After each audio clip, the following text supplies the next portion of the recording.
임재하시는 하나님을 그렇게 생각하면서 집중하고 또 그 마음으로 예배 드리실 때 예배 중에 이것저것 움직이지 마시고 그 자리에서 조용히 겸손히 그렇게 예배 드렸습니다. 다 같이 일어나셔서 창조의 아버지 찬양하면서 주의 드립니다.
겸손한 마음으로 참여 기도드리겠습니다. 우리의 선한 목자 되신 하나님 아버지, 믿는 성도임에도 불구하고 부족함과 실수와 허물이 컸던 저희들이지만 지난 한 주 저희들을 푸른 초장과 쉴만한 물가로 인도주셨던 은혜에 감사를 드립니다. 말씀과 성령님의 감동을 통해서 목자이신 주님의 음성을 들려주셨는데도 저희들은 그 음성을 따르지 않고 우리가 좋은 대로 살았던 한 주간이었습니다. 하나님의 뜻이 무엇인지, 하나님이 우리에게 원하시는 것이 무엇인지를 알면서도 하나님의 뜻을 따르지 않고 우리의 몸과 마음이 원하는 대로 살았습니다. 참된 진리를 알면서도 아는 만큼 행함으로 살지 못했던 한 주간이었습니다. 너무 쉽게 사람들을 미워했고 참지 못했고 원망하며 살았습니다. 겉모습만을 아름답게 꾸미려고 노력했지 믿음의 사람으로서 속사람을 돌보는 데는 부족했습니다. 사랑하는 주님, 이 시간 진심으로 회개하오니 우리의 모든 허물과 잘못을 용서하여 주옵소서. 지금은 하나님과 나만이 아는 일 생각하면서 계속해서 찬미를 드립니다.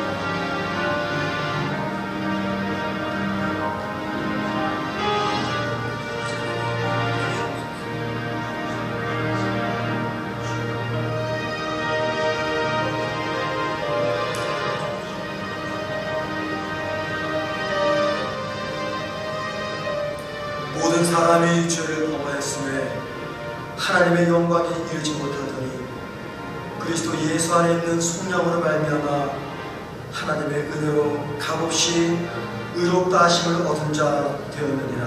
아멘. 서리신령으로 신앙 고백합니다. 전능사 천주를 만드신 하나님 아버지를 믿사오며 그의 아들 우리 주 예수 그리스도를 믿사오니 이는 성령으로 인하사 동정과 마리아에게 나시고 본디오 빌라도에게 고난을 받으사 십자가에 못 박혀 죽으시고 장사한 지 사흘 만에 죽은 자 가운데서 다시 살아나시며 하늘에 올사 전능하신 하나님 우편에 계시다가 저로서 산 자와 죽은 자를 심판하시리라. 성령을 믿사오며 거룩한 공의와 성도와 서로 교통하는 것과 죄를 사하여 주신 것과 오늘의 사는 것과 영원히 사는 것을 믿사옵나이다. 아멘. 앉으셔서 찬송과 410장 찬양하겠습니다.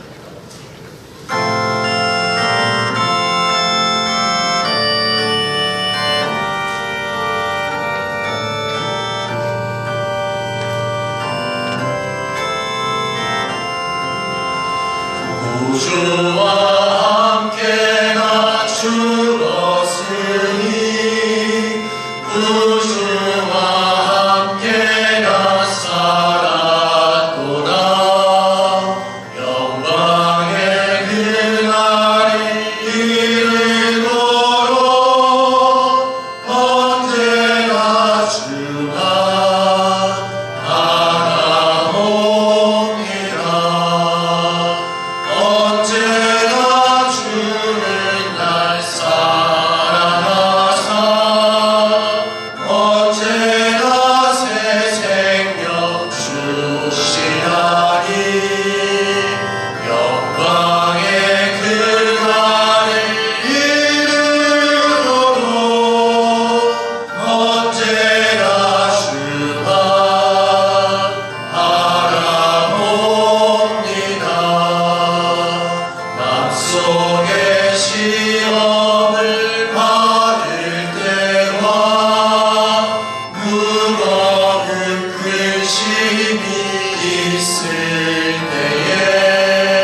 인도하시는 주님, 언제나 지극하신 사랑으로 우리를 보호해 주신 주님의 사랑에 감사합니다.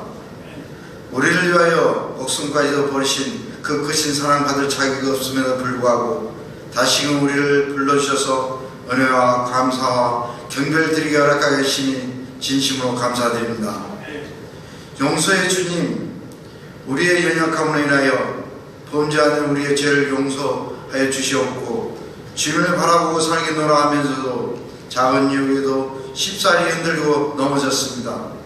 통회하고 자복하니 우리의 죄를 주의 보혈로 씻어 주시옵고 세상을 이길 힘을 허락하여 주시옵소서.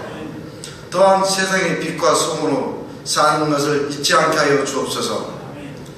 구원의 주님, 신종 코로나 바이러스로 인해 전 세계와 이 나라 국민들이 불안한 마음과 힘든 시기를 보내고 있습니다.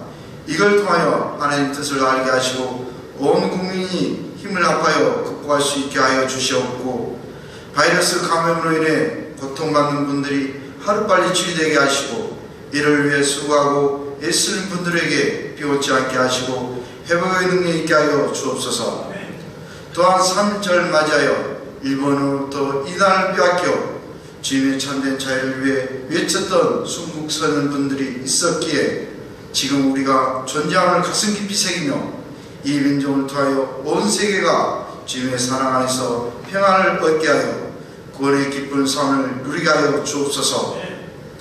성령 공동체의 머리가 되시는 주님, 주님의 몸된 교회를 위하여 애쓰는 성도들을 기억하시고 마땅한 직분을 충성되게 감당할 수 있도록 성령의 크신 위로가 넘치게 하여 주시옵고 교회의 교육관 및 식당 확장 공사를 통하여 주의 몸된 교회가 반석 위에 든든히 세워지게 하시고 모든 순서를 주의 은혜 아래 이루어지게 하여 모든 성도가 합력하여 선을 이룰 수 있도록 성공동체가 하나 되게 하여 하나님 나라가 확장되게 하여 주옵소서.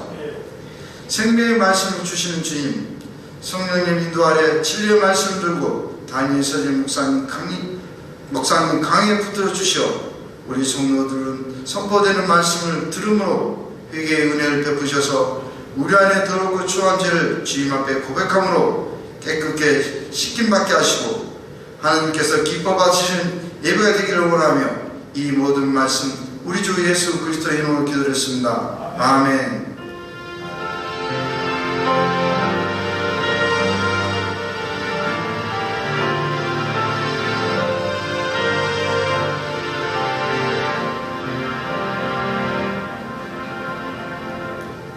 하나님 말씀 읽어보겠습니다. 창세기 22장 1절에서 14절입니다. 제 성경책으로 구약성경 28면입니다. 창세기 22장 1절에서 14절. 오늘은 길지만 오늘 전체 설교 내용에 대해서 이해가 되기 때문에 제가 혼자 14절까지 읽도록 하겠습니다. 그 이후에 하나님이 아브라함을 시험하시려고 그를 부르시되 아브라함 하시니 그가 이르되 내가 여기 있나이다. 여호와께서 이르시되 내 아들 내 사랑하는 독자 이삭을 데리고 모리아 땅으로 가서 내가 내게 일러준 한 산 거기서 그를 번제로 드리라. 아브라함이 아침에 일찍 일어나 나귀의 안장을 치우고 두 종과 그 아들 이삭을 데리고 번제 쓸 나무 쪼개어 가지고 떠나 하나님이 자기에게 일러주신 곳으로 가더니 제3일에 아브라함이 눈을 들어 그곳을 멀리 바라본지라. 이 아브라함이 종들에게 이르되 너희는 나귀와 함께 여기서 기다리라. 내가 아이와 함께 저기 가서 예배하고 우리가 너희에게로 돌아오리라 하고 아브라함이 이에 번제나무를 가져다가 그의 아들 이삭에게 지우고 자기는 불과 칼을 손에 들고 두 사람이 동행하더니 이삭이 그 아버지 아브라함에게 말하여 이르되 내 아버지 하니 그가 이르되 내 아들아 내가 여기 있노라. 이삭이 이르되 불과 나무는 있거니와 번제할 어린 양은 어디 있나이까. 아브라함이 이르되 내 아들아 번제할 어린 양은 하나님이 자기를 위하여 친히 준비하시리라 하고 두 사람이 함께 나아가서 하나님이 그에게 일러주신 곳에 이른지라. 이 아브라함이 그곳에 제단을 쌓고 나무를 버려놓고 그의 아들 이삭을 결박하여 제단 나무 위에 놓고 손을 내밀어 칼을 잡고 그 아들을 잡으려 하니 여호와의 사자가 하늘에서부터 그를 불러 이르시되 아브라함아 아브라함아 하시는지라. 아브라함이 이르되 내가 여기 있나이다 하매 사자가 이르시되 그 아이에게 내 손을 대지 말라. 그에게 아무 일도 하지 말라. 내가 내 아들 내 독자까지도 내게 아끼지 아니하였으니 내가 이제야 내가 하나님을 경외하는 줄을 아노라. 아브라함이 눈을 들어 살펴본즉 한 순양이 뒤에 있는데 뿔이 수풀에 걸려 있는지라. 아브라함이 가서 그 순양을 가져다가 아들을 대신하여 번제로 드렸더라. 아브라함이 그 땅 이름을 여호와 이레라 하였으므로 오늘날까지 사람들이 이르기를 여호와의 산에서 준비되리라 하더라. 아멘.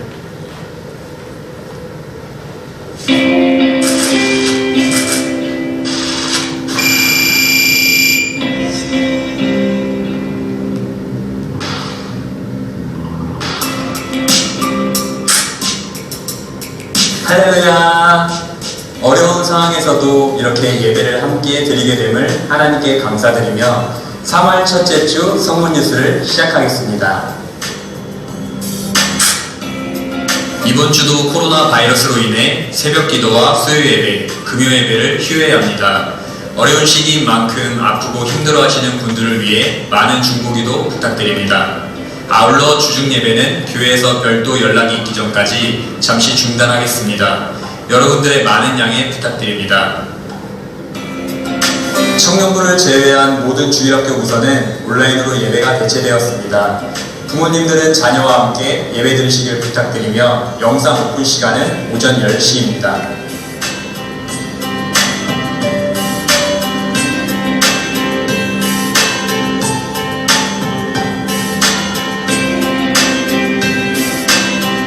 성경 퀴즈가 4월 12일에 진행됩니다. 범위는 창세기와 마태복음이며 올해도 성도님들의 적극적인 참여 바랍니다. 지난주 공동의회에서 교육관 및 식당 증축 공사가 전보다 더 확대하여 증축하기로 결의되었습니다.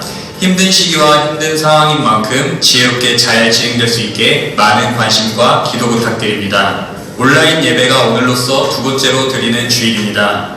PC로 예배를 드리는 분들과 모바일로 예배를 드리는 분, 그리고 예배 후에 홈페이지로 예배를 드리는 분들 모두 축복하고 감사드립니다. 하나님의 은혜가 여러분들 각 가정 가운데 가득 넘치시길 소망합니다. 3월 첫째 주 생일을 맞이하시는 분들을 축하하며 여러분들의 삶 속에 늘 주님이 함께 계심을 기억하길 기도합니다.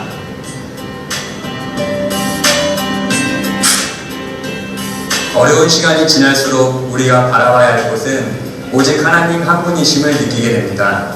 이번 한 주 동안 하나님 한 분만 의지하시는 성문교회 교인들 되시길 바랍니다.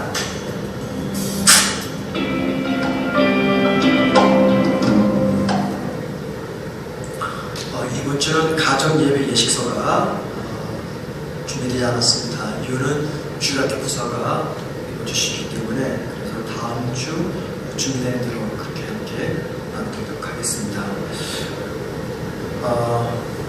주일이 되면 마당이나 카페에 온 성도들이 계셔서 시끄럽고 또 한 주간 뵙지 못했던 분들을 뵈는 좋은 시간이었는데 일주일 동안 교회가 조용했고 오늘도 주일이지만 성도들의 모습을 볼 수가 없습니다. 그래서 새삼 함께 모여 교제하고 예배하는 게 참 은혜였고 축복이었구나 하는 생각을 하게 됩니다. 가정에서 인터넷 통해서 예배 드리시는 우리 성도 여러분들 함께 모여 예배 드릴 수 있는 예배당이 있고 또 함께 같이 예배 드리는 성도가 있음이 하나님의 은혜인 줄 이번 기를 통해서 꼭 깨달으시고 함께 모여 예배하며 교제하는 것들을 소홀하지 않는 그런 우리 모두의 믿음 생활이 되기를 소망합니다. 저는 오늘 가스펠 프로젝트 8번째 말씀을 전하러 갑니다. 여러분이 구입하신 교재의 8과니까 꼭 집에서 읽어보셔서 오늘 설교에 유익될 수 있도록 설명해 주시기 부탁을 드립니다. 성경에는요, 우리가 그리스도인이 되는 방법을 가르쳐서 오직 믿음을 통해서 가능하다 말씀을 하고 있습니다. 믿음조차도 하나님의 은혜인데 그냥 넓게 이야기해서 믿음이라고 표현합니다. 우리가 하나님의 사람이 되고 그리스도인이 되는 것은 오직 믿음뿐이지 그 어떤 인간의 선행도 착한 행실도 그 조건이 될 수가 없습니다. 그런데 성경은 동시에 믿음과 관련해서 중요한 한 가지를 강조합니다. 그것은 우리의 믿음은 그 믿음을 확증시켜줄 행위가 반드시 따라야 된다는 겁니다.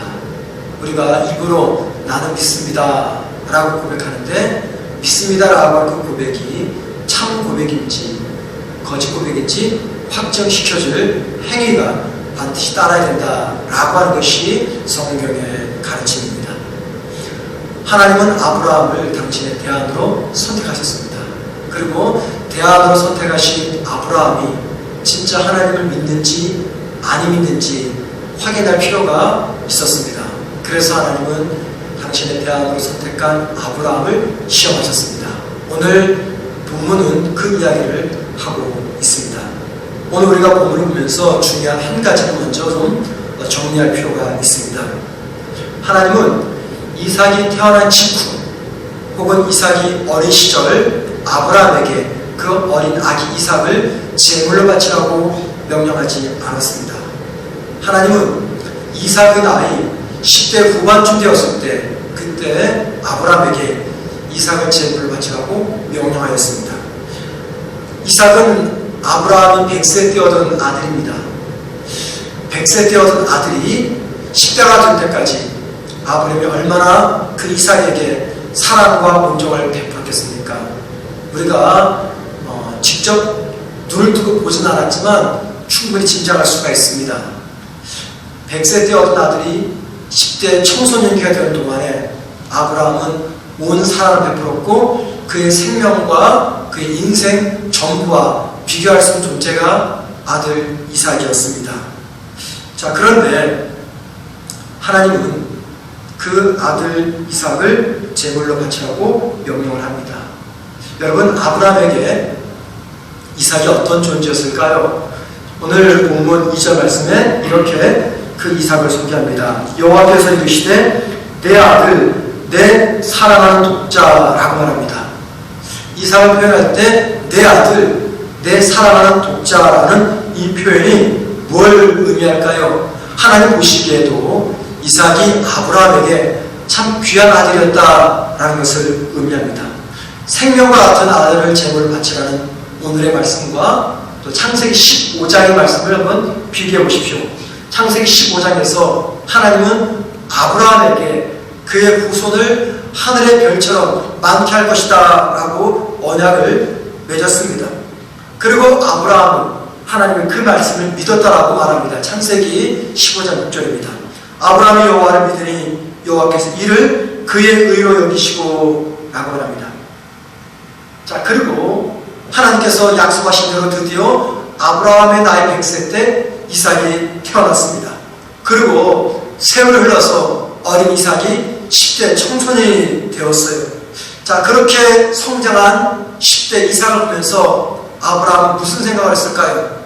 오래전 하나님이 자기에게 하늘의 별을 보여주면서 너의 후손이 저렇게 많을 것이다 라고 말씀하신 그 언약이 이제 비로소 이 이삭을 통해서 성취가 되겠구나 라는 생각을 했을 겁니다. 자, 그런데 어느 날 하나님이 아브라함에게 그 언약의 상징이었던 그 이삭을 제물로 바치라고 명령을 하십니다. 이삭을 제물로 바치면 더 이상 아브라함의 뒤를 이을 자식이 아브라함에게는 없습니다. 자, 그렇게 되면 창세기 15장 아브라함의 후손이 하늘의 별처럼 되겠다라고 하신 하나님의 약속은 성취가 되지 않는 겁니다. 자, 그러므로 아브라함에게 이삭을 제물로 바치는 명령은 그의 자손이 하늘의 별처럼 많을 것이라는 하나님의 약속을 믿는 그의 믿음을 확증하는 시험이었습니다. 이 말이 무슨 말이냐면 하나님께서 하늘의 별처럼 자신의 후손을 많게 하시겠다고 약속하셨는데 비록 내가 이삭을 제물로 바쳐도 하나님은 어떤 방법을 통해서든지 당신의 언약을 성취하실 분이다 라는 신앙의 고백적 표현으로서 아들 이삭을 제물로 바치는 겁니다. 만약에 그러나 아브라함이 자기 후손에 대한 하나님의 약속을 믿지 못한다면 그런 이삭을 불태우지 못할 겁니다. 왜냐하면 이삭이 사라지면 이삭을 대신할 아들은 더 이상 없기 때문입니다. 그래서 먼 훗날 야고보 사도는 창세기 15장 6절에 하늘의 별처럼 후손이 많을 것이다 라는 하나님의 말씀을 믿었던 그 아브라함의 믿음과 창세기 22장 이삭을 제물 바치라는 그 명령에 순종했던 아브라함의 모습을 함께 묶어서 야고보서 2장 21절과 23절에서 이렇게 설명합니다. 우리 조상 아브라함이 그 아들 이삭을 제단에 바칠 때 행함으로 의롭다 하심을 받은 것이 아니냐. 내가 보거니와 믿음이 그의 행함과 함께 행하고, 여기 믿음은 창세기 15장 6절이고 그의 행함은 이삭을 바친 것을 말합니다. 행함으로 믿음이 온전하게 되었느니라. 이에 성경이 이른바 아브라함이 하나님을 믿으니 이것을 의로 여기셨다는 말씀이 이루어졌고, 이 말씀은 무슨 말입니까? 창세기 15장 6절에서 아브라함이 자신의 후손에 대한 하나님의 예언과 언약을 믿었다 그랬는데 그 아브라함의 믿음을 확증시켜주는 사건이 창세기 22장의 이삭을 제물로 바치는 사건이었다라는 것을 말씀하고 있습니다. 자, 아브라함이 이삭을 제물 바친 이 사건에다가 우리는 중요한 질문 3가지를 던짐으로 그 답을 찾고 그래서 오늘 본문이 주는 이 신앙의 교훈이 무엇인가를 한번 좀 확인해 보려고 합니다. 첫 번째 질문입니다. 본질적인 질문입니다. 하나님은 왜 아브라함에게 이삭을 제물로 바치라고 요구하신 것인가 라는 겁니다. 왜 하나님은 이 엄청난 명령을 아브라함에게 하신 것인가? 오늘 본문 1절 말씀에 이런 말이 나옵니다. 그 후에 하나님이 아브라함을 시험하시려고 라고 말합니다. 시험하기 위해서 아브라함에게 이삭을 제물로 바치라는 명령을 하셨다라고 말합니다. 그러면 여러분, 그 시험의 목적이 무엇일까요? 오늘 본문 12절에 시험의 목적을 이렇게 말합니다. 사자가 이르시되 그 아이에게 내 손을 대지 말라. 그에게 아무 일도 하지 말라. 내가 내 아들 내 독자까지도 내게 아끼지 아니하였으니 내가 이제야 내가 하나님을 경외하는 줄을 아노라 라고 말합니다. 바로 이것이 시험의 목적입니다. 하나님이 아브라함을 시험하신 목적은 아브라함이 진짜 하나님을 경외하는지, 아브라함이 진짜 하나님의 후손에 대한 약속을 믿고 있는지를 확인하기 위해서다 라고 말합니다. 창세기 15장 6절에서 아브라함이 하나님을 믿었다라고 말합니다. 하늘의 별처럼 너의 자식이 많을 것이다 라는 그 말씀을 믿었다라고 말하는데 하나님 그동안 한 번도 그 믿음이 진짜 믿음인지 혹은 가짜 믿음인지 확인하지 않았습니다. 하나님은 그 믿음을 확인할 필요가 있었어요. 그리고 하나님 보시기에 아브라함의 믿음을 확인하는데 가장 중요한 방편이 바로 다름 아닌 이삭이었습니다. 그 이유는 아브라함에게 이삭은 생명 같은 존재였고 아브라함이 볼 때 이삭은 하나님의 언약의 상징이었기 때문입니다. 그래서 이삭을 통해서 아브라함의 믿음이 입증이 되었던 것입니다. 여러분, 이런 말씀을 우리가 보면서 무슨 생각을 하게 되면 우리 모두에게도 믿음이 있습니다.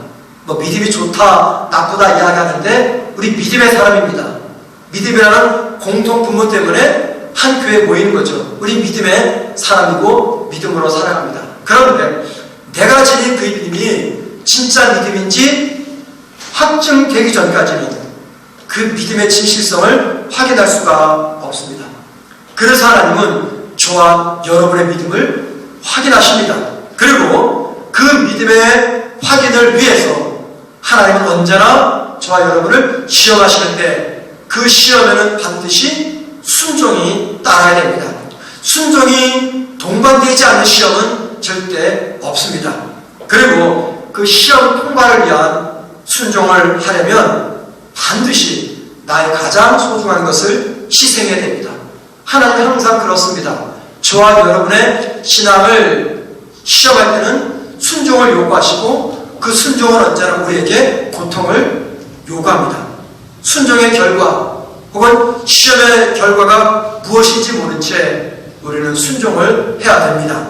한번 아브라함의 입장에서 이 시험을 생각해 보십시다. 하나님께서 아브라함에게 이삭을 제물을 바치라 하고 명령하시는데 아브라함이 그 명령을 들었을 때, 아니 칼을 들어서 이삭을 쳐 죽이기 전까지 이 명령이 하나님이 나를 시험하시는 시험이구나 알았을까요? 몰랐을까요? 몰랐을 겁니다. 자신이 시험받는지도 모른 채 아브라함은 이삭을 데리고 모리아산으로 올라갔습니다. 마찬가지죠. 오늘날 저와 여러분도 시험 받습니다. 시험을 하는데 이게 시험인지 아닌지 모릅니다. 그냥 힘든 것은 알아요. 힘든 건 아는데 이게 시험인지 모릅니다. 시험인지 모르니까 결국에는 시험의 목적도 모릅니다. 내가 지금 하나님께 시험받고 있구나, 혹은 시험의 결과 혹은 시험의 목적을 미리 알고 있다면 우리는 그 시험 통과를 어렵지 않게 통과할 수가 있습니다. 모르기 때문에 순종이 어렵고, 모르기 때문에 순종을 요구하는 시험이 두려운 겁니다. 살다 보면은 우리에게 많은 유혹이 찾아옵니다. 그 유혹은 사탄이 안겨주는 유혹입니다. 살다 보면 인생에 많은 시련이 찾아옵니다. 그 시련은 내가 실수함으로 내 주변의 사람들이 이 세상 때문에 겪는 시련입니다. 살다 보면은 우리 믿음을 확인하기 위한 하나님의 시험도 우리는 겪게 됩니다. 그것이 유혹이든 시련이든 시험이든 관계없이 그 모든 것들은 결국 하나, 내 믿음을 시험을 합니다. 어떤 이유에서는 찾아온 유혹이든 시련이든 시험이든 관계없이 우리의 순종을 통해서 하나님을 사랑하며 하나님을 믿는 나의 믿음의 신실함이 입증될 수가 있다는 것입니다. 바로 그것이 아브라함이 겪었던 시험의 목적이었습니다. 두 번째 질문입니다.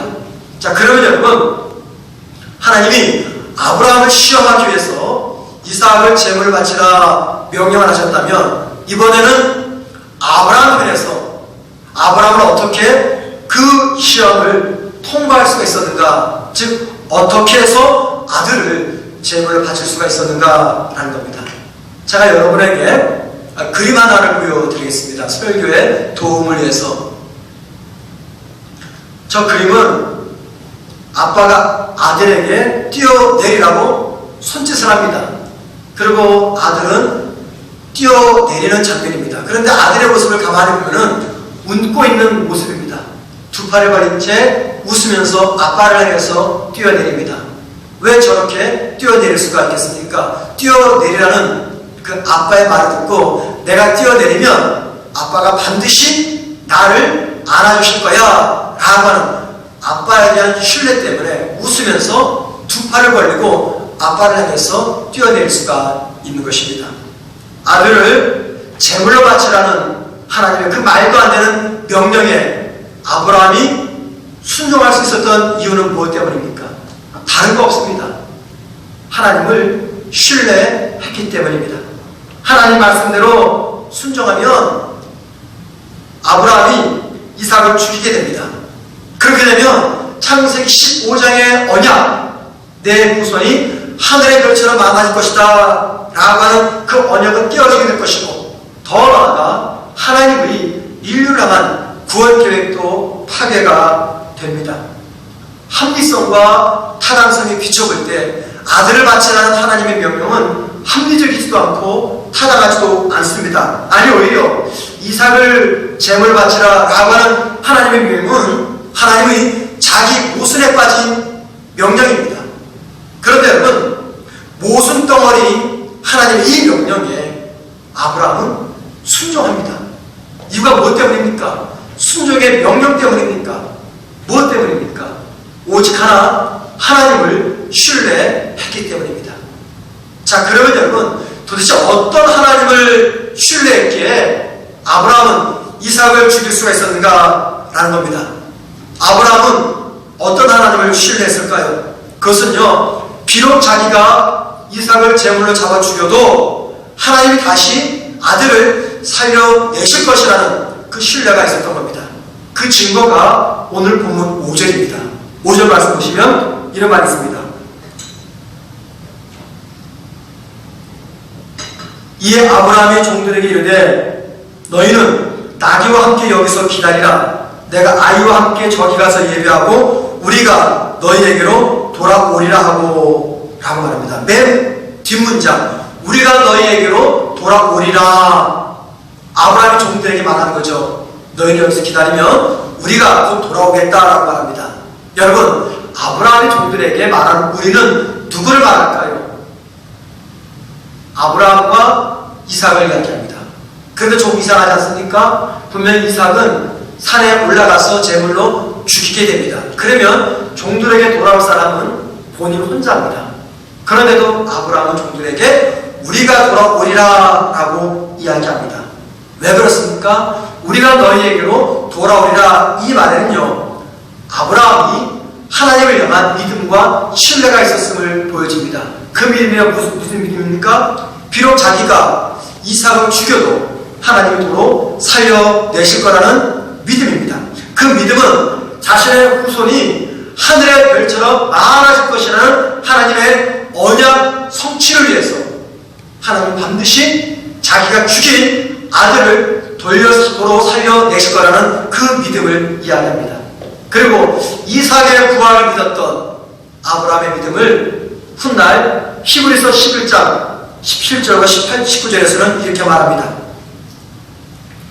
아브라함은 시험을 받을 때 믿음으로 이삭을 드렸으니 그런 약속들을 받은 자로 돼 그 외아들을 드렸느니라. 그에게 이미 말씀하시기를 내 자손이라 칭할 자는 이삭으로 말미암으리라 하셨으니 그가 하나님이 능히 이삭을 죽은 자 가운데서 다시 살리실 줄로 생각한지라 비유컨대 그를 죽은 자 가운데서 도로 받은 것이니라 라고 말합니다. 자, 그래서 여러분, 아브라함이 우리가 너희에게로 돌아오겠다 라고 말한 이유는 자기가 아들을 죽여도 하나님이 도로 살려내실 것이라는 하나님에 대한 신뢰가 있었기 때문입니다.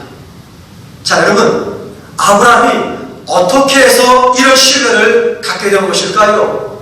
어떻게 해서 자기가 아들을 죽이면 하나님이 도로 살려내실 것이다 라는 이 믿음, 이 신뢰가 어떻게 생겼을까요? 창세기 17장 17절 말씀 보십시오. 이렇게 말합니다. 창세기 17장 17절 아브라함이 엎드려 웃으며 마음속으로 이르되 100세 된 사람이 어찌 자식을 낳을까? 사라는 90세니 어찌 출산하리요?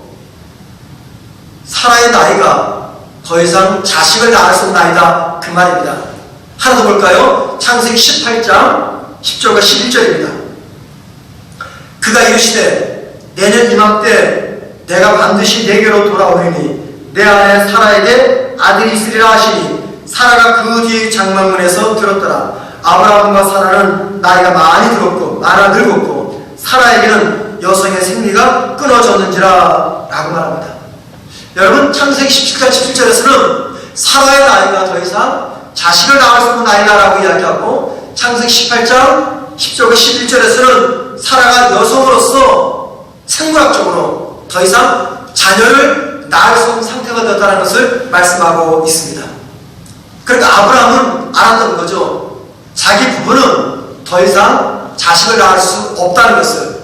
자, 그런데 아들 이삭이 기적적으로 태어났어요. 자, 이런 말씀을 근거로 볼 때 아브라함에게 어떤 믿음이 있었습니까? 이삭이 태어난 것은 하나님께서 사라의 죽은 때 생명을 얹어주셨기 때문에 이삭이 태어난 것이다. 하나님의 은혜가 자신과 사라 사이에 개입을 해서 태어난 자식이 바로 이삭이었다는 것을 아는 겁니다. 이삭은 하나님의 기적의 결과물이었어요. 그리고 아브라함은 바로 이 체험 때문에 이삭을 죽여도, 비록 자기가 이삭을 죽여도 하나님이 도로 이삭을 살려내실 것이다 라는 부활의 믿음을 가졌고, 바로 그 믿음과 신뢰 때문에 타당하지도 않고 합리적이지 않는 모순덩어리 아들 이삭을 제물로 바치는 이 명령에 순종할 수가 있었던 겁니다.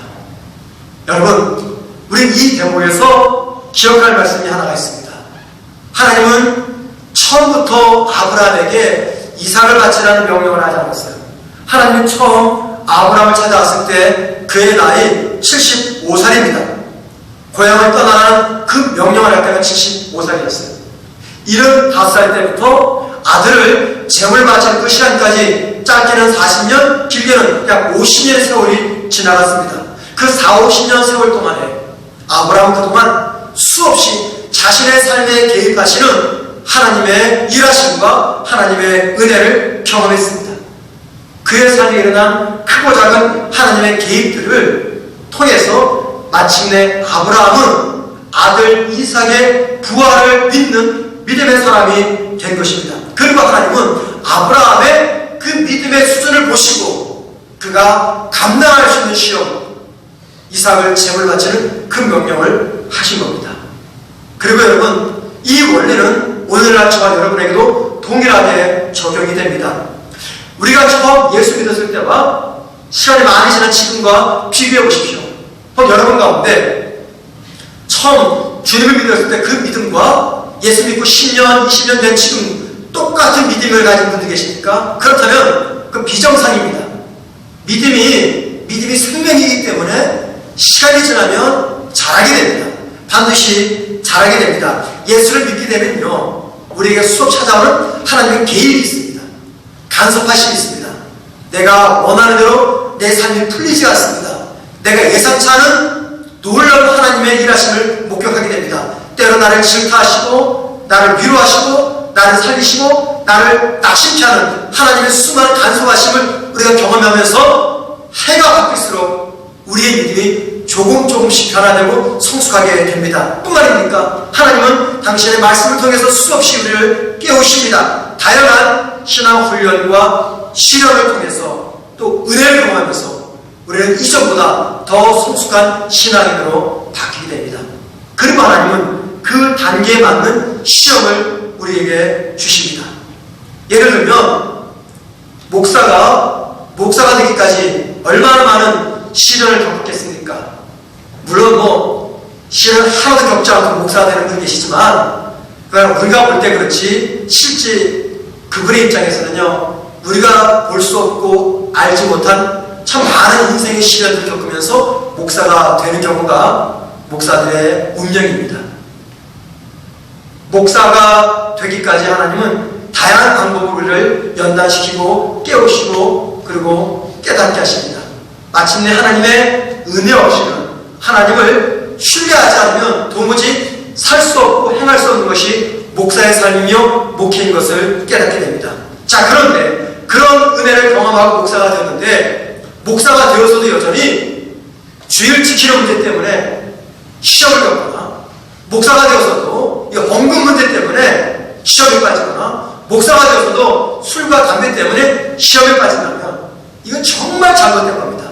왜냐하면 목사가 되는 과정 속에 이미 그 모든 단계들이 다 정리가 되었기 때문이죠. 그런데 그것이 정리가 안 돼가지고 여전히 목사가 되어서도 주의를 지켜야 되나 말아야 되나, 이 11조를 해야 되나 말아야 되나, 술을 마셔야 되나 말아야 되나, 이 문제를 갈등하고 고민한다면 정말 잘못된 것이죠. 여러분, 목사만 그렇습니까? 목회자만 그렇습니까? 일반 성도도 마찬가지입니다. 처음 예수를 믿을 때와 시간이 지나서 연수도 늘어나고 중요한 직분도 맡았는데, 그런데 처음 예수 믿을 때처럼 똑같이 이 주의를 지켜야 되나 말아야 되나, 헌금 11조를 해야 되나 말아야 되나, 술을 마셔야 되나 말아야 되나, 이 문제 가지고 여전히 고민하고 갈등하고 그것이 나에게 시험이 된다면 죄송한 말씀이지만 아직 그분의 신앙은 성숙하지 못한 겁니다. 물론 신앙의 초기 때는요, 얼마든지 그런 것들이, 신앙의 기본기들이 시험으로 다가옵니다. 왜요? 아직 믿음이 깊지 못하기 때문에 충분히 이해가 되죠. 하지만 예수를 믿고 해가 바뀌면서 그 과정 속에 말씀을 통해서 훈련도 받고 삶 속에서 하나님의 살아계심을 경험하고 하나님의 책망도 듣고 은혜를 경험하는 그런 과정을 겪어오면서도 여전히 가장 기본적인 신앙의 것들이 우리에게 믿음의 시험이 된다면 우리는 아직 성숙하지 못한 겁니다. 그러므로 믿음의 연수가 깊어지고 중요한 직분을 맡아서도 신앙의 기본이 시험으로 느껴진다면 그분의 믿음은 아직 성숙하지 않았다는 것입니다. 하나님은요, 반드시 우리 각자의 수준에 맞는 시험을 주십니다. 그런데 내 믿음의 연수가 몇 년이고 내 직분이 무엇이고 나에게 주어진 시험이 어떤 시험이든 관계없이 반드시 그 모든 시험에는 우리의 순종을 요구합니다. 순종을 요구하지 않는 시험은 결코 존재하지 않습니다.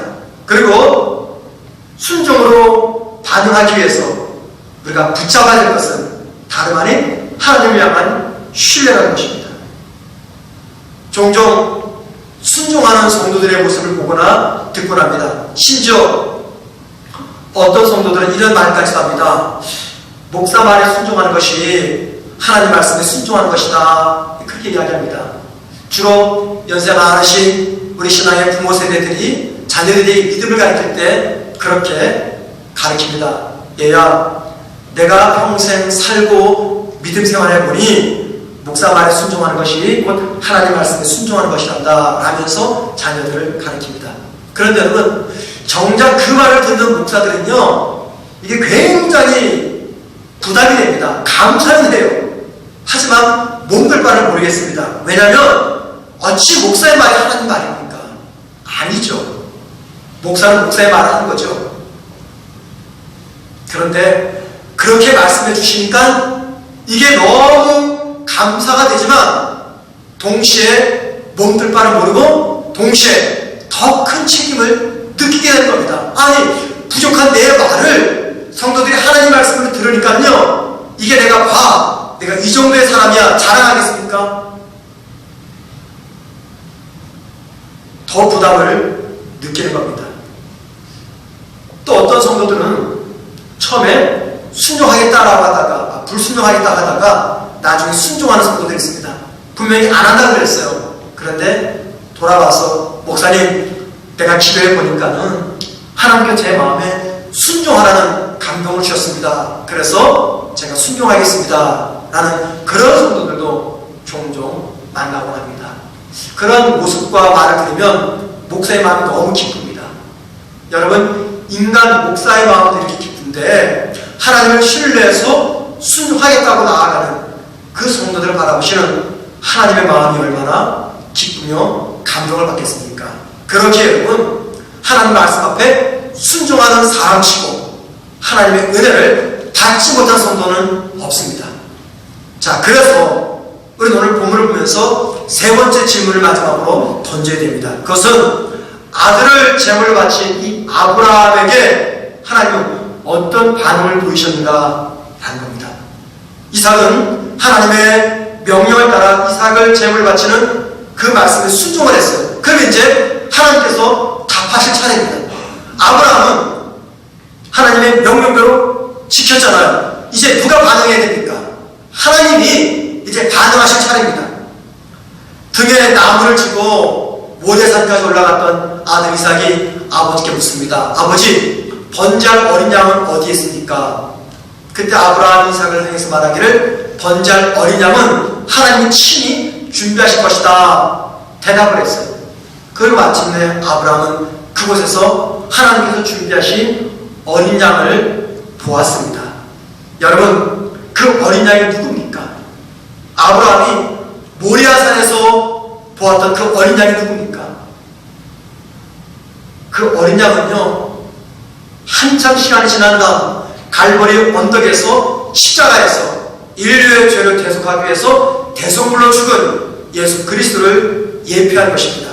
그러니까는 아브라함은 그 모리아산에서 하나님의 놀라운 구속의 영광을 본 것입니다. 장차 오실 예수 그리스도 예표를 본 것이죠. 하나님 말씀에 순종한 아브라함은 하나님의 영광을 체험한 그 모리아산을 가져서 여호와 이레, 즉 하나님께서 준비하신이라는 이름을 붙였습니다. 여러분, 시험을 통과하는 순종에는요, 고통이 따릅니다. 고통이 없는 순종은 존재하지 않습니다. 순종은 언제나 아프고 힘이 들고 어렵습니다. 아브라함의 일을 보십시오. 아들을 바치라는 그 명령에 순종한 과정 속에 이 아브라함이 얼마나 힘들고 괴로웠겠습니까? 그런데 여러분, 우리의 순종 그 자체로 결코 끝나는 법이 없습니다. 순종하는 그 순간은 힘들고 고통스럽지만 순종의 끝에는 하나님이 준비하신 하나님의 영광스러운 하나님의 은혜가 우리를 기다리고 있습니다. 성경 보면은요, 하나님 명령에 순종하지 않으므로 그 말로가 비참하게 끝난 사람들을 봅니다. 하지만 반대로 하나님 말씀에 순종했기에 하나님의 놀라운 은혜를 경험한 사람들이 많이 나타납니다. 예를 들면 요한복음 2장을 보면은요, 예수님께서 혼인잔치에서 물로 포도주를 만든 기적 이야기가 기록되어 있습니다. 예수님이 참석한 혼인잔치에 포도주가 떨어졌어요. 그 자리에서 주님은 물로 포도주를 만들었습니다. 그런데 여러분, 물로 포도주 만든 그 기적 뒤에는 누가 있었냐면 무명의 사람들의 순종이 있었어요. 혼인잔치가 벌어진 집에서 포도주가 떨어지니까 예수님은 하인들에게 명령합니다. 손 씻는 물을 담아둔 그 통에다가 물을 가득 채워서 잔치상에 들어가서 사람들에게 물을 떠주라 명령을 합니다. 우리로 말하면 세숫대야에 물을 받아가지고 이제 결혼식披露宴이 열리는 그곳에 들어가서 사람들 컵에 따라주는 겁니다. 이게 말이 안 되죠. 어쩌면 세숫대야를 들고披露宴에 들어가는 그 시간까지 하인들은 자기도 눈에 보이는 물을 보았을 겁니다. 물을 떠주었더니 그 물이 변하여 포도주가 되었고, 그 포도주를 마셨던 많은 사람들은 그 포도주 맛에 감탄합니다. 그런데 여러분, 포도주 맛을 본 사람들은 감탄한 그때 하인들에게는 어떤 결과가 주어졌을까요? 요한복음 2장 9절에 이렇게 말합니다. 연회장은 물로 된 포도주를 맛보고도 어디서 났는지 알지 못하되, 그 다음 보세요. 물을 떠온 하인들은 알더라 말합니다. 이 말이 무슨 말이에요? 순종한 종들은 알더라. 순종한 종들은 알더라, 그 말입니다. 순종한 종들이 뭘 알았다는 거예요? 포도주 맛을 알아는 겁니까? 아닙니다. 지금 이 종들에게는요, 포도주 맛이 중요한 게 아니에요. 여기저기서 포도주 맛에 감탄하지만 종들은 그 포도주 맛에 관심이가 있잖아요. 물이 변하여 포도주가 된 이 기적에 관심이 있는 거예요. 그러니까는 모든 사람들은 몰랐지만 순종했던 종들은 알았던 거예요. 어쩌면 이 종들은 평생 죽을 때까지 이 놀라운 기적을 잊지 않고 살아갔을 겁니다. 여러분, 뭘 보여줍니까? 말도 안 되고 합리적이지 않고 타당하지 않고 모순 덩어리 하나님 명령에 순종할 때 하나님께서 베푸신 은혜가 얼마나 탁월한가를 성경을 통해서 말씀하고 있습니다. 믿음의 세계는요, 우리 지금 믿음의 세계를 살아갑니다. 믿음의 세계는 순종하는 사람들만이 누릴 수 있는 하나님의 은혜가 숨겨져 있습니다. 순종하는 사람만이 찾을 수 있는 하나님의 은혜입니다. 순종하지 않으면 죽었다 깨도 예수 평생 믿어도 깨닫지 못하는 하나님의 은혜가 숨겨져 있어요. 그러니까는 무슨 말이냐면, 내가 오랜 세월을 예수를 믿고 있지만 하나님께 받은 은혜가 없다. 하나님의 살아계심을 한 번도 경험한 적이 없다. 하나님의 영광을 내가 체험한 적도 없다 라고 말하면요, 그건 하나님의 문제가 아니라 그분의 신앙의 문제입니다. 왜냐하면 어느 누군가는 믿음 생활한 지 1년도 안 됐지만 하나님 앞에 순종함으로 놀라운 하나님의 은혜를 경험한 성도들이 있기 때문입니다. 그렇기에 예배드린 우리 모두에게 나에게는 하나님의 살아계심을 경험한 적이 없다, 하나님이 나를 도와준 적이 없다, 하나님의 은혜를 깨달은 적이 없다 라고 말씀하신다면 정직하게 물어봐야 됩니다. 나는 과연 하나님의 말씀 앞에 얼마나 신실되게 반응하며 순종했는가라는 겁니다. 왜냐하면 하나님께서 숨겨두신 성도가 누릴 은혜는 순종을 통해서 찾을 수가 있는 것이기 때문입니다. 우리는 그 은혜를 가리켜 하나님의 영광이라고 이야기합니다. 성도의 성숙과 변화는 그 하나님의 은혜, 하나님의 영광을 체험할 때 이루어지게 되는 것입니다. 하나님 말씀에 순종할 때 힘들지 않는 순종, 고통스럽다는 순종은 결코 존재하지 않습니다. 순종이란 모두 어렵고 모두 힘들고 고통스럽습니다. 그러나 성도의 성숙의 변화는 순종을 통해서 이루어지게 될 겁니다. 왜요? 순종을 통해서 하나님의 은혜를 경험하기 때문입니다. 순종하지 않으면 하나님의 역사는 절대 경험할 수가 없습니다. 하나님은 아브라함에게 처음 명령을 하셨죠. 아브라함이 나이 75살 때 네 고향을 떠나라. 그게 창세기 12장 1절 말씀입니다. 이렇게 말합니다. 내가 네게 보여줄 땅으로 가라. 하나님이 아브라함에게 처음 내리신 순종의 명령입니다. 이건 시험입니다. 하나님의 시험입니다. 왜요? 아브라함은 한 번도 그 땅을 가본 적도 없어요. 거기 가면 무엇이 그를 기다릴지 모릅니다. 이건 하나님의 아브라함을 시험하시는 순종의 명령입니다. 그런데 여러분, 처음 명령이 가나안 땅으로 가라라는 명령이었잖아요. 아브라함 생애 마지막 순종의 명령이 뭔지 아십니까? 창세기 22장 2절입니다. 독자 이삭을 데리고 모리아 땅으로 가라, 이겁니다. 이게 아브라함 생애 하나님의 마지막 주신 순종의 명령입니다. 여러분, 처음 명령이나 마지막 명령, 이게 다 뭡니까? 땅으로 가라. 땅으로 가라. 가나안 땅으로 가라. 모리아 산으로 가라. 가나안 땅으로 가면 뭐가 그를 기다릴지 모릅니다. 모리아 산에 가서 아들 이삭을 죽이면 그 뒤가 어떻게 될지 모릅니다. 여러분, 이 두 말씀이 우리에게 뭘 가르쳐주냐면 믿음이란 무엇인가를 가르쳐줍니다. 믿음이란 무엇인가? 믿음이란 하나님께서 지시하신 곳까지 가는 거예요. 그 지시하신 곳은 다른 말로 말하면 시험입니다. 우리의 순종을 요구하는 그 시험, 그 시험에 순종으로 반응하는 것, 이게 바로 믿음이다, 그 말입니다. 여러분, 순종이 곧 믿음입니다. 그런데 순종의 완성을 향해서 가는 중에 우린 참 많은 갈등과 고민을 하게 됩니다. 아브라함이 그랬을 거예요. 가나안까지 가는 동안에, 모레산까지 가는 동안에 얼마나 많은 갈등과 고민을 했겠습니까? 태어나 처음으로 자기를 찾아와서 처음 들어봤던 여호와 야훼가 가나안 땅으로 가라. 하나님께서 하늘의 별처럼 내 후손을 많게 하겠다고 하셨고 그 약속으로서 이삭을 줬는데 이제 와서 이삭을 죽이라고? 이게 도대체 어떻게 된 일인가? 수많은 갈등과 고민 속에서 순종의 완성을 향해서 아브라함은 걸어갔습니다. 두렵습니다.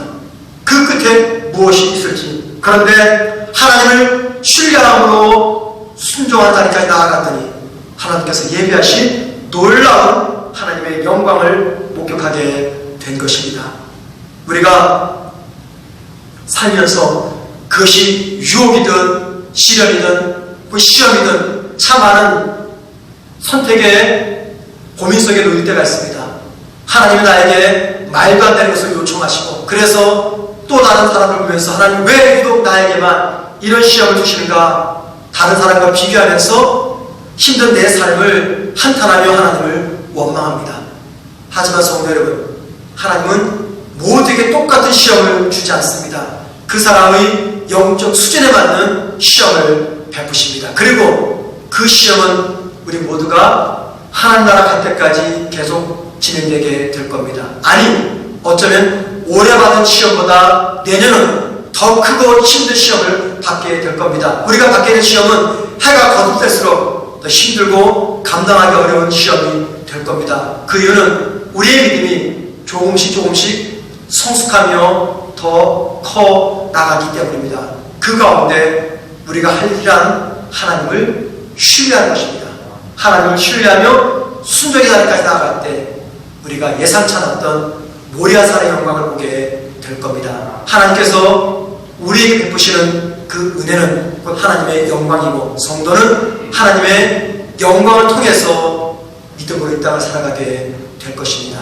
바라게 우리 모두가 감당하기 어려운 순종을 요구하는 시험일지라도 하나님을 신뢰함으로 모리아산까지 나아가는 우리 모두가 되기를 주님의 이름으로 축원드립니다. 아멘. 말씀 기억하면서 우리 함께 찬양 부릅니다. 찬송가 486장입니다.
기쁘고 즐겁구나. 그를 영원히 누리겠네. 건강한 이 시로다. 이 세상에 죄악된 일이 많고 죽을 일사였구나.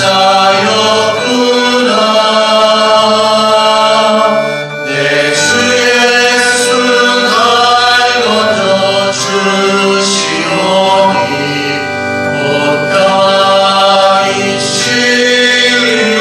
온가이시로다. 주 예수의 구원의 은혜로다.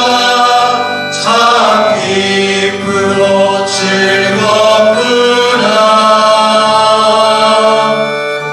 그를 영원히 누리겠네. 온전히 시로다.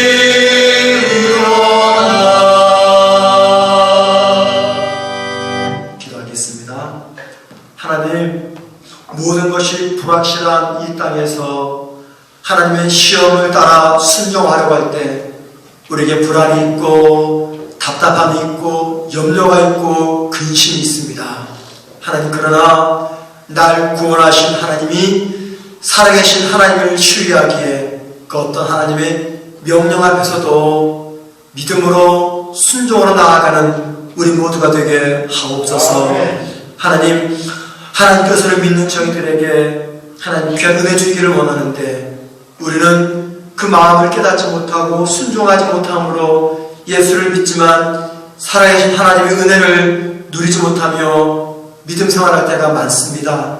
하나님, 그 결과 우리의 믿음이 연약하고 조그만 인생에 풍랑의 바람이 불어도 정신 차리지 못하고 이리저리 흔들리는 우리의 모습을 봅니다. 하나님 분명히 살아계시고 하나님은 내 삶과 역사를 주관하시는 창조주 하나님이신데 그 하나님을 믿으면서도 우리는 불안해하고 염려하며 근심합니다. 하나님을 신뢰하며 주님께서 순종의 시험을 하실 때 믿음으로 당당히 감당할 수 있는 우리 모두가 되게 하옵소서. 주님, 이 시대가 많이 힘들고 어렵습니다. 국가적으로나 세계적으로나 교회적으로나 성도들 개인적으로 많이 힘든 세상을 살아가고 있습니다. 사랑하는 주님, 우리 모든 성도들에게 먼저는 질병으로부터 안전할 수 있도록 보호하시며 불안하고 힘든 이 땅에 마음의 평안을 누리며 살아갈 수 있도록 은혜를 베풀어 주옵소서. 특별히 자영업을 하신 분이나 직장생활 하신 분이나 사업하시는 모든 성도들이 이 사태 때문에 많이 힘들고 어렵습니다. 살아계신 하나님 아버지, 주님께서 도우셔서 용기 잃지 않고 믿음 잊어버리지 않고 잘 견딜 수 있는, 피할 수 있는 은혜를 더하여 주옵소서. 이 땅의 질병 때문에 고생하는 많은 병자들이 있습니다. 하나님께서 그들을 치유하시며 더 이상 확산되지 않도록 이 바이러스를 주님 차단시켜 주옵소서. 이번 한 주간도 주님께서 베푸셔서 사랑하는 주님 속히 우리 온 성도들이 예배당에 함께 모여 하나님을 예배하며 얼굴을 맞대고 교제할 수 있는 은혜를 허락하여 주옵소서. 이제는 우리 주 예수 그리스도의 은혜와 하나님 아버지의 무한하신 사랑과 성령님의 감동교통 충만하심의 역사가 하나님이 우리를 시험하실 때, 순종을 요구하실 때 도망가거나 포기하지 아니하고 하나님을 믿고 신뢰하기에 기꺼이 순종의 자리까지 나아가기로 말씀을 통해서 결단하는 우리 모든 사랑하는 하나님의 백성들 머리 위에 생업과 가정과 자녀들 앞날 위에 이제부터 영원토록 함께 있을지어다. 아멘.